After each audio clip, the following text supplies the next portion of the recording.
Well, there were also large turnouts at Workers' Day events in other parts of the country. Let's take a look.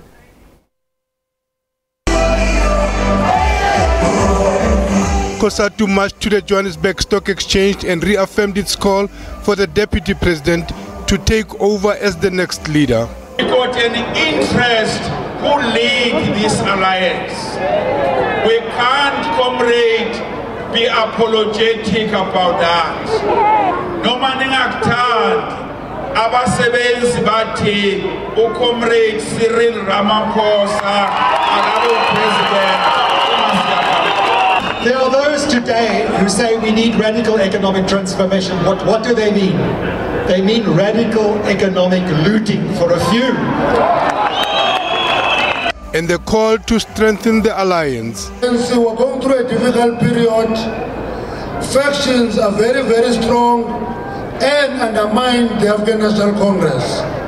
I want to confirm, Jeremy, that when you combine factionalism and corruption, you will have what I call accidental leadership succession.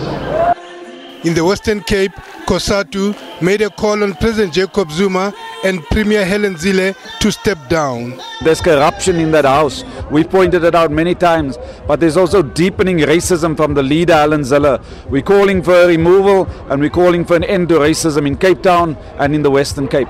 On both occasions, the workers had to hand over the memorandums to the police. And in Dar, in the Northern Cape, Cosatu affiliates Sanko, Nehau and Pop Crew celebrated the union's victory for managing to stop changes to the Pension and Provident Fund Acts. The first is that we managed to stop the changes to the Pension Fund Act or the Provident Fund Act that would have really been detrimental to workers when they want to try to access their retirement funding. One of the issues that the workers are standing for and fight for today, it's an issue of the wage gap that is there in the workplace.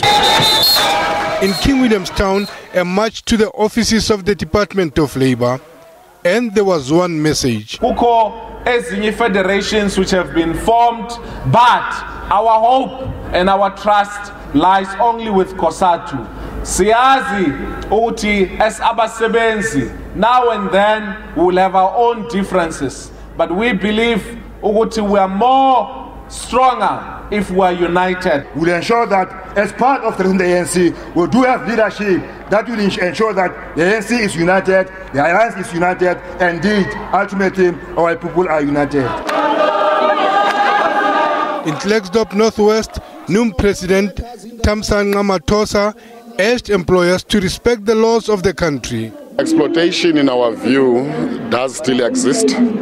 That is why we are calling for the inspectors in the Department of Labour to enforce the implementation of all the laws of our country. Sanko echoed the same sentiments.